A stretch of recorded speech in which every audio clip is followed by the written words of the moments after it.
Mari kita satu hati dalam doa. Bapa yang baik, terima kasih buat kasih setia, buat kebaikan Tuhan di dalam kehidupan kami. Kami ucap syukur buat pagi hari ini Tuhan. Kalau kami boleh siapkan hati kami untuk mendengarkan firman. Roh Kudus terangi hati dan pikiran kami, hingga kami boleh memahami, mengerti, bahkan merenungkan dan juga mengaplikasikan firman-Mu dalam kehidupan kami. Terima kasih Tuhan Yesus. Kami mau katakan kami siap mendengarkan firman-Mu. Dalam nama Yesus, haleluya. Amin. Shalom Bapak Ibu Saudaraku, rekan-rekan terkasih, Jemaat Home CC dimanapun berada. Hari ini kita akan belajar kebenaran firman Tuhan dengan tema besar, yaitu mengembangkan buah Roh Kudus dalam hidup kita. Nah, tentunya hari ini kita akan melanjutkan ya di subtema kedua, yaitu hukum yang terutama, tapi yang bagian kedua. Kalau minggu lalu hukum yang terutama bagian 1 ya. Hari ini kita hukum yang terutama bagian kedua, yaitu mengenal Bapa. Mari kita baca dalam Kejadian 5 ayat 24. Kejadian 5 ayat 24. Dan Henoh hidup bergaul dengan Allah. Lalu ia tidak ada lagi sebab ia telah diangkat oleh Allah. Bapak Ibu Saudaraku, belajar mengenal Bapa surgawi adalah kunci menuju kehidupan Kristen yang berkemenangan. Katakan amin. Ya. Unsur inilah yang tidak ada di dalam agama Bapak Ibu Saudaraku. Agama mengajarkan kesalehan tetapi melupakan Tuhan. Janganlah kita mengira bahwa kita bagian dari orang-orang karismatik tidak mungkin terkena bahaya kepalsuan ini. Kenapa? Karena kita juga dapat hidup seperti orang-orang saleh dan beragama, tetapi melupakan Tuhan. Bukannya mustahil jika seseorang pernah dilahirkan kembali, dipenuhi Roh Kudus, dan pergi ke gereja-gereja karismatik sampai Tuhan Yesus datang kembali, tetapi tidak mengenal Allah. Bapak Ibu Saudaraku, mengembangkan suatu hubungan cinta kasih dengan Bapa mengandung pengertian yang lebih dalam daripada hanya memiliki suatu pengalaman ya dengan Allah. Sama seperti seseorang dapat menikah, seseorang yang beriman dapat dilahirkan kembali bahkan dibaptis dalam Roh Kudus, tetapi tidak pernah mengenal Bapa surgawinya. Jadi kita perlu menyadari bahwa maksud dari pengalaman rohani ini adalah untuk membawa kita ke dalam suatu ikatan yang erat dengan Bapa surgawi. Agar apa? Agar kita sungguh-sungguh mengenalnya. Kita juga mempelajari Bapak Ibu Saudaraku langkah-langkah tertentu yang patut kita ambil dalam mengolah buah roh kasih ya bagi Bapa, agar buah roh ini ya, buah roh kasih ini benar-benar bertumbuh dan berkembang menjadi matang, sehingga kita menjadi seperti Henoh ya, yang bersatu dengan Allah siang dan malam ya. Firman Tuhan katakan, dan Henoh bergaul dengan Allah, lalu ia tidak ada lagi sebab ia telah diangkat oleh Allah. Tadi sudah kita baca. Orang-orang beriman yang mempunyai harapan ini harus memiliki kesaksian ini Bapak Ibu Saudaraku, bahwa mereka berkenan kepada Allah. Ibrani 11 ayat 5. Bahkan menurut Ibrani 11 ayat 6, orang yang tidak memiliki iman tidak mungkin berkenan kepada Allah.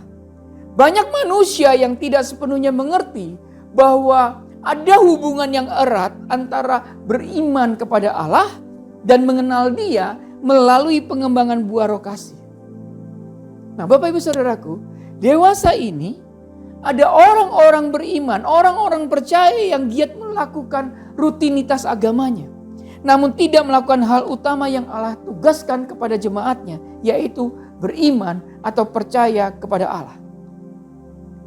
Mazmur 9 ayat 11 katakan, seorang manusia dapat percaya kepada Allah setelah ia mengenalnya.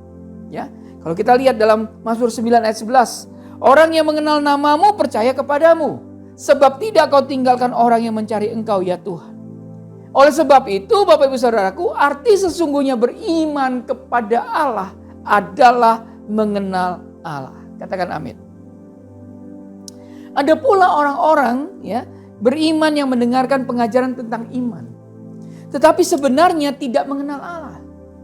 Jadi bagaimanakah mungkin mereka dapat mengimani Allah untuk melenyapkan gunung-gunung persoalan dalam kehidupan mereka? Inilah yang menyebabkan mereka mengalami kegagalan, mengalami frustasi dan juga penghukuman. Yuk kita baca dalam Markus 11 ayat 22 sampai dengan 24. Markus 11 ayat 22 sampai dengan 24. Ayat 22. Yesus menjawab mereka, percayalah kepada Allah. Ayat 23. Aku berkata kepadamu, sesungguhnya barang siapa berkata kepada gunung ini, beranjaklah dan tercampaklah ke dalam laut, asal tidak bimbang hatinya tetapi percaya bahwa apa yang dikatakannya itu akan terjadi, maka hal itu akan terjadi baginya. Ayat 24. Karena itu aku berkata kepadamu, apa saja yang kamu minta dan doakan, percayalah bahwa kamu telah menerimanya, maka hal itu akan diberikan kepadamu. Bapak ibu saudaraku, rekan-rekan terkasih jemaat Home CC dimanapun berada. Markus 11 ayat 22. Mula-mula Yesus berkata, percayalah kepada Allah. Sebelum ia mengajarkan murid-muridnya mengenai berkata pada gunung ini, ya, dalam ayat 23, dan mengenai meminta dan mendoakan di dalam ayat yang 24 yang tadi kita baca. Jadi orang-orang beriman masa kini juga harus diajar, ya, tentang ayat 22 dahulu. Jadi kita harus tahu dulu ayat 22 ini, ya, sebelum diajarkan ayat 23 dan ayat 24 di dalam Markus 11 ini. Kenapa? Agar kita benar-benar dapat mengembangkan iman kepada Allah. Maka kita harus terlebih dahulu mengenal Allah. Katakan amin. Hal ini kita capai dengan cara apa? Dengan cara belajar mengolah buah roh kasih kepada Allah. Jika kita mengenal Dia, kita pasti percaya kepadanya dengan iman yang dapat memindahkan gunung. Saat itulah keindahan hati kita akan dipenuhi. Katakan amin. Nah, Bapak ibu saudaraku, rekan-rekan terkasih jemaat Home CC dimanapun berada. Ada 3 langkah. Ya, ada 3 langkah yang harus kita ambil untuk mengolah buah roh kasih kepada Bapa Surgawi. Ya, yang pertama adalah mengembangkan kemampuan untuk melihat Allah. Ya, mengembangkan kemampuan untuk melihat Allah. Ya, atau melihat Allah itu artinya mempelajari firman-Nya. Langkah pertama dari proses mengolah buah roh kasih adalah mengembangkan kemampuan untuk melihat Allah melalui mempelajari firman-Nya.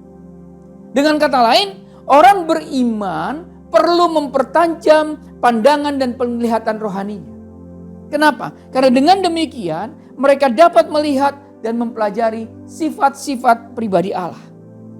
Efesus 5 ayat 1 sampai dengan 2. Ya, kita coba baca Efesus 5 ayat 1 sampai dengan 2. Ayat 1. Sebab itu jadilah penurut-penurut Allah seperti anak-anak yang kekasih. Ayat 2. Dan hiduplah di dalam kasih sebagaimana Kristus Yesus juga telah mengasihi kamu dan telah menyerahkan dirinya untuk kita sebagai persembahan dan korban yang harum bagi Allah. Bapak ibu saudaraku, menurut ayat-ayat ini dalam Efesus 5 ayat 1 sampai dengan 2, kita harus meneladani Allah dan berjalan di dalam kasih. Sebagaimana yang telah dilakukan Yesus kepada kita. Berjalan dalam kasih, ya, sebagaimana Yesus kerjakan, pasti merupakan kerinduan hati orang beriman yang sejati. Apakah yang telah menjadi sumber kemenangan Yesus sehingga Yesus mampu hidup dan berjalan di dalam kasih? Bapak ibu saudaraku, pada saat Yesus di dunia, ya, Yesus sama menjadi manusia sama seperti kita. Tetapi Yesus tahu cara mengembangkan kasih di dalam hidupnya. Sehingga menghasilkan buah 100 kali lipat. Buah kasih 100 kali lipat. Karena Allah telah memerintahkan anak-anaknya untuk meneladani cara hidup Yesus yang penuh dengan kasih. Hidup Yesus yang penuh kasih. Maka kita harus tahu cara Yesus mengolah dan mengembangkan buah roh kasih ini di dalam kehidupannya. Lalu bagaimana cara Yesus melakukan hal ini? Ayo kita baca dalam Yohanes 15 ayat 17 sampai dengan 19. Yohanes 15 ayat 17 sampai dengan 19. Ayat 17. Tetapi ia berkata kepada mereka, Bapakku bekerja sampai sekarang, maka aku pun bekerja juga. Ayat 18. Sebab itu orang-orang Yahudi lebih berusaha lagi untuk membunuhnya, bukan saja karena ia meniadakan hari Sabat, tetapi juga karena ia mengatakan bahwa Allah adalah Bapaknya sendiri. Dan dengan demikian menyamakan dirinya dengan Allah. Ayat 19. Maka Yesus menjawab mereka katanya, Aku berkata kepadamu, sesungguhnya anak tidak dapat mengerjakan sesuatu dari dirinya sendiri, jikalau tidak ia melihat Bapa mengerjakannya. Sebab apa yang dikerjakan Bapa itu juga yang dikerjakan anak. Haleluya. Sumber dari kemenangan Yesus yang membuatnya mampu berjalan atau hidup di dalam kasih ternyata ada di dalam ayat ke-19 ini. Yohanes 15 ayat 19 ini. Apa yang kita baca? Anak tidak dapat mengerjakan sesuatu dari dirinya sendiri jikalau ia tidak melihat Bapa mengerjakan. Wow, kita harus melihat contoh yang Yesus berikan. Jika kita ingin berjalan dalam kasih, sebagaimana Yesus berjalan dalam kasih, Bapak Ibu Saudaraku. Ya, walaupun demikian banyak orang beriman berusaha berlaku seperti anak, tapi tidak melihat kepada Bapa. Yesus berkata bahwa anak tidak dapat mengerjakan apapun dari dirinya sendiri. Ini juga berlaku bagi kita. Begitu juga dengan kita. Sekarang tidak dapat berjalan dalam kasih tanpa menyediakan waktu untuk bersekutu dengan Bapa. Seringkali orang-orang beriman yang mempunyai maksud baik dan keinginan tulus, ya, ternyata telah menjadi frustasi. Kenapa? Karena sementara mereka mencoba berjalan dalam kasih karunia, ya, karena mereka berusaha untuk hidup seperti Yesus, tetapi tidak mengembangkan kemampuan untuk melihat Bapa. Buah roh kasih akan tampak dalam hidup kita, Bapak Ibu Saudaraku, ya, dan membuat kita mampu berjalan dalam kasih seperti Yesus bila kita mengikuti teladan Yesus dengan cara melihat kepada Bapa. Menyediakan waktu untuk mempelajari firman-Nya serta bersekutu dengan Roh Kudus untuk mengembangkan kasih kita kepada Bapa. Katakan amin. Kita baca dalam 1 Yohanes 4 ayat 7 sampai dengan 8. 1 Yohanes 4 ayat 7 sampai dengan 8. Berulang kali ditegaskan bahwa kita dapat saling mengasihi setelah kita mengenal Allah. Ya, ini jangan dibalik. Ya, bahwa kita bisa saling mengasihi setelah kita mengenal Allah. Ya, kita baca di ayat yang ke-7. Saudara-saudaraku yang kekasih, marilah kita saling mengasihi. Sebab kasih itu berasal dari Allah. Dan setiap orang yang mengasihi lahir dari Allah dan mengenal Allah. Ayat 8. Barang siapa tidak mengasihi, ia tidak mengenal Allah, sebab Allah adalah kasih. Jadi untuk mengenal Allah, kita harus menyediakan waktu untuk bersekutu dengan Allah. Matius 14 ayat 1 sampai 14 itu mengisahkan tentang kematian Yohanes Pembaptis. Namun di dalamnya juga terdapat kisah yang indah tentang bagaimana cara Yesus memakai waktunya untuk bersekutu dengan Bapanya sehingga ia berhasil mengolah dan mengembangkan buah roh kasih dalam hidupnya. Matius 14 ayat 3 sampai dengan 11 menjelaskan bahwa Herodes telah memenjarakan Yohanes demi Herodias. Setelah anak perempuan Herodias menari, ya, di hadapan Herodes dan menyukakan hati Herodes itu, kemudian Herodes bersumpah akan memberikan apa saja yang dimintai. Berdasarkan hasutan ibunya, anak perempuan itu menerima dan meminta dan kemudian meminta kepala Yohanes Pembaptis. Ya. Kemudian dalam Matius 14 ayat 12 kalau kita baca, kemudian datanglah murid-murid Yohanes Pembaptis mengambil mayatnya dan menguburkannya, lalu pergilah mereka memberitahukannya kepada Yesus. Perhatikan, murid-murid Yohanes pergi untuk memberitahukan kepada Yesus apa yang telah terjadi terhadap Yohanes. Padahal Bapak Ibu Saudaraku, waktu itu mungkin Yohanes Pembaptislah satu-satunya orang yang tahu siapa Yesus sesungguhnya dan apa rencana dan maksud dari kehidupan Yesus di dunia ini. Bahwa Yesus adalah anak domba Allah yang akan menanggung dosa seisi dunia. Namun tiba-tiba Yohanes kehilangan nyawanya hanya karena seorang anak perempuan yang telah menari di hadapan Herodes dan menyukakan hati Herodes. Perhatikan, mungkinkah Yesus sedang berhadapan dengan pencobaan untuk tidak berjalan di dalam kasih? Bukankah dengan masalah semacam ini ia menjadi marah dan ingin membalas dendam, ya? Menjadi respon kedagingan yang biasanya timbul di dalam diri manusia. Kenapa? Karena Yesus itu sama seperti kita. Ia telah dicobai, hanya saja ia tidak berbuat dosa. Ya, Ibrani 4 ayat 15. Nah, ayo kita perhatikan. Kita kembali ke dalam kisah Yohanes Pembaptis ini. Matius 14 ayat 13 katakan begini. Setelah Yesus mendengar berita itu, menyingkirlah ia dari situ dan hendak menyendiri dengan perahu ke tempat yang terpencil. Tetapi orang banyak mendengarnya dan mengikuti dia dengan mengambil jalan darat dari kota-kota mereka. Yesus, Bapak Ibu Saudaraku, mengalahkan pencobaan ini dengan cara menyendiri. Dengan cara menyediakan waktu untuk bersekutu dengan Bapa. Dan mengembangkan serta menyempurnakan kemampuannya untuk melihat Bapa. Meskipun insiden ini merupakan ancaman yang dapat merusak gambarannya tentang Allah, Yesus segera berusaha untuk tetap mempertahankan konsep yang jelas dan benar tentang Allah sebagai Bapa yang Maha Pengasih, Maha Tahu, bahkan mengenai jumlah rambut di kepalanya. Bapak, Ibu, Saudaraku, rekan-rekan terkasih, jemaat Home CC dimanapun berada. Jika kita orang-orang beriman masa kini mau menanggapi peristiwa-peristiwa negatif yang dapat merusak konsep kita tentang Bapa, seperti sikap dan kelakuan Yesus, maka kita tidak akan dapat dihasut oleh iblis untuk merasa sakit hati dan menyimpan kebencian serta akar pahit terhadap Bapa.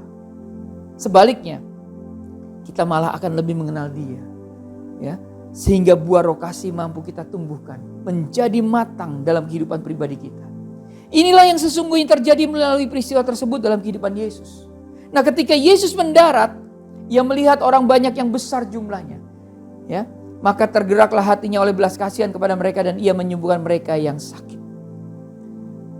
Bapak, Ibu, Saudaraku, rekan-rekan terkasih, jemaat Home CC dimanapun berada. Hasil dari kegiatan melihat kepada Bapa dan mengembangkan konsep yang benar tentang Bapa setelah kematian Yohanes Pembaptis adalah ketika Yesus bertemu dengan orang banyak. Yesus tergerak oleh belas kasihan, bukan tergerak oleh akar pahit atau kebencian. Kenapa? Karena buah roh kasih telah diolah dan dikembangkan dalam kehidupan Yesus melalui ketekunannya untuk menumbuhkan kasihnya kepada Bapa di surga. Langkah kedua dari proses mengolah buah roh kasih adalah berdoa di dalam roh. Wow. Kita baca Yudas 20 ayat 1 ayat 20 dan 21. Yudas 1 ayat 20 21. Ayat 20. Akan tetapi kamu saudara-saudaraku yang kekasih, bangunlah dirimu sendiri di atas dasar imanmu yang paling suci dan berdoalah dalam Roh Kudus. Ayat 21. Peliharalah dirimu demikian dalam kasih Allah sambil menantikan rahmat Tuhan kita Yesus Kristus untuk hidup yang kekal. Bapak, Ibu, Saudaraku, rekan-rekan terkasih, jemaat Home CC dimanapun berada. Menurut bagian Alkitab ini, berdoa di dalam Roh Kudus membuat kasih Allah tetap menyala dalam diri kita. Dan dengan demikian terus diolah dan bertumbuh. Kehidupan Petrus merupakan contoh betapa berdoa di dalam Roh Kudus menumbuhkan buah roh kasih. Bapak, Ibu, Saudaraku, banyak orang yang mengira saya menentang orang-orang yang berbahasa roh. Oh tidak, saya hanya menentang. Saya tidak mengizinkan orang-orang itu berbahasa roh pada saat ada di jemaat. Karena setiap hubungan pribadi kita, di dalam ruang-ruang doa kita, kita harus membangun diri kita dengan bahasa roh. Mari kita buka dalam Yohanes 21 ayat 15 sampai dengan 17. Yohanes 21 ayat 15 sampai dengan 17. Ayat 15. Sesudah sarapan, Yesus berkata kepada Simon Petrus, "Simon anak Yohanes, apakah engkau mengasihi aku lebih daripada mereka ini?" Jawab Petrus kepadanya, "Benar Tuhan, engkau tahu bahwa aku mengasihi engkau." Kata Yesus kepadanya, "Gembalakanlah domba-dombaku." Ayat 16. Kata Yesus pula kepadanya untuk kedua kalinya, "Simon anak Yohanes, apakah engkau mengasihi aku?" Jawab Petrus kepadanya, "Benar Tuhan, engkau tahu bahwa aku mengasihi engkau." Kata Yesus kepadanya, "Gembalakanlah domba-dombaku." Ayat 17. Kata Yesus kepadanya untuk ketiga kalinya, "Simon anak Yohanes, apakah engkau mengasihi aku?" Maka sedihlah hati Petrus karena Yesus berkata untuk ketiga kalinya, "Apakah engkau mengasihi aku?" Dan ia berkata kepadanya, "Tuhan, engkau tahu segala sesuatu. Engkau tahu bahwa aku mengasihi engkau." Kata Yesus kepadanya, "Gembalakanlah domba-dombaku." Nah, Bapak, Ibu, Saudaraku, rekan-rekan terkasih, pengertian tentang istilah-istilah Yunani yang berbeda untuk kata kasih akan membuat bagian Alkitab ini lebih jelas. Kenapa? Karena pengertian ini akan menjelaskan kepada kita apa yang Yesus tekankan kepada Petrus. Kita perhatikan dalam ayat yang ke-15. Secara harfiah Yesus bertanya kepada Petrus, "Simon anak Yohanes, apakah engkau agape aku lebih daripada mereka ini?" Agape adalah kasih Allah yang tidak bergantung pada keadaan. Maksudnya, jenis kasih yang akan terus mengasihi manusia. Entah kasih itu mendapatkan tanggapan atau tidak. Dalam ayat 15, Petrus menjawab secara harfiah. Benar Tuhan, engkau tahu bahwa aku phileo engkau. Phileo adalah istilah Yunani, Bapak Ibu Saudaraku, untuk kasih yang bergantung pada keadaan. Dengan kata lain, kasih yang dapat berubah sesuai dengan tanggapan yang diterimanya. Sesuai dengan respon yang diterimanya. Sekali lagi Yesus bertanya kepada Petrus dalam ayat 16. Simon, anak Yohanes, apakah engkau agape aku? Lagi-lagi Petrus menjawab, benar Tuhan, engkau tahu bahwa aku phileo engkau. Ya. Perhatikan kata-kata kasih ini, ya.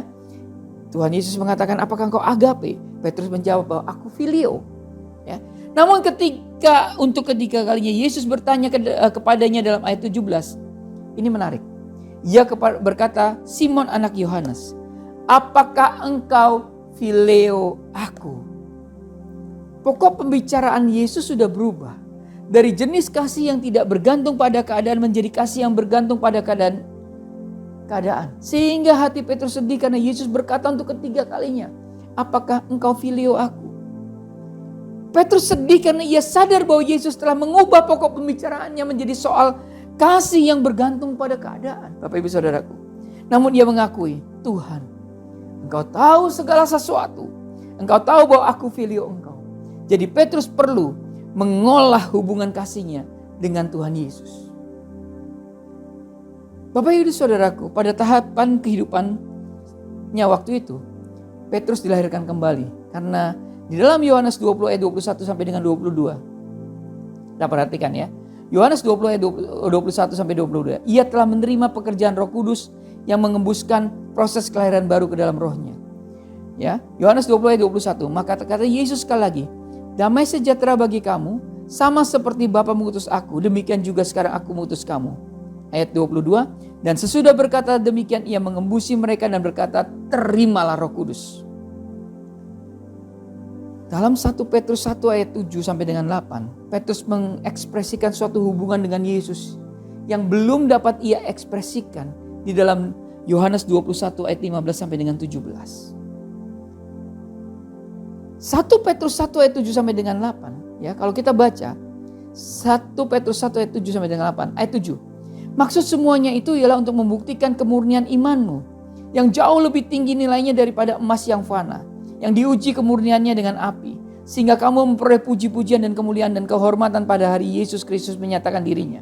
Ayat 8. Sekalipun kamu belum pernah melihat Dia, namun kamu mengasihinya. Kamu percaya kepada Dia, sekalipun kamu sekarang tidak melihatnya, kamu bergembira karena sukacita yang mulia dan tidak terkatakan. Dalam bahasa Yunani, arti harafiah dari tulisan Petrus di dalam 1 Petrus 1 ayat 8 ini, ya, artinya apa? Sekalipun kamu belum pernah melihat Dia, namun kamu agape kepadanya. Ada sesuatu yang telah terjadi di antara peristiwa Yohanes 21 ayat 15 sampai dengan 17 dan peristiwa 1 Petrus 1 ayat 7 sampai dengan 8. Sehingga Petrus mampu mengekspresikan kasih jenis agape kepada Yesus yang tadinya adalah kasih filio. Kejadian tersebut dicatat dalam Kisah Para Rasul 2 ayat 4. Petrus dibaptis dalam Roh Kudus dan berbicara dalam bahasa roh. Ya. Kisah Para Rasul 2 ayat 4. Maka penuhlah mereka dengan Roh Kudus, lalu mereka mulai berkata-kata dalam bahasa-bahasa lain seperti yang diberikan oleh Roh itu kepada mereka untuk mengatakannya. Salah satu hal pertama yang orang-orang beriman lihat dalam diri mereka setelah menerima baptisan Roh Kudus adalah kasih mereka kepada Allah bertumbuh secara luar biasa. Karena tujuan dari pengalaman ini adalah untuk menuntun anak-anak Allah menuju suatu hubungan kasih yang lebih erat dalam perjalanan kehidupan mereka bersama Bapa. Ya, saya akan bacakan dari 1 Korintus 14 ayat 2. Siapa yang berkata-kata dengan bahasa roh tidak berkata-kata kepada manusia, tetapi kepada Allah. Sebab tidak ada seorang pun yang mengerti bahasanya. Oleh roh ia mengucapkan hal-hal yang rahasia. Oleh sebab itu Bapak Ibu Saudaraku, ya rekan-rekan terkasih, Jemaat Home Sisi dimanapun berada, kita orang-orang beriman patut menggunakan pengalaman ini untuk membina hubungan pribadi kita dengan Bapa, dengan cara datang ke hadiratnya, lalu berdoa secara intim kepada Tuhan dengan roh kita, karena itu salah satu tujuan dari karunia bahasa roh. Amin. Langkah yang ketiga dari proses pengembangan buah roh, kasih adalah mempraktekkan kasih. Haleluya. Yohanes mengatakan bahwa kasih Allah menjadi sempurna dalam diri orang-orang beriman yang saling mengasihi. Ya, itu tertulis dalam 1 Yohanes 4 ayat 12. Saya bacakan.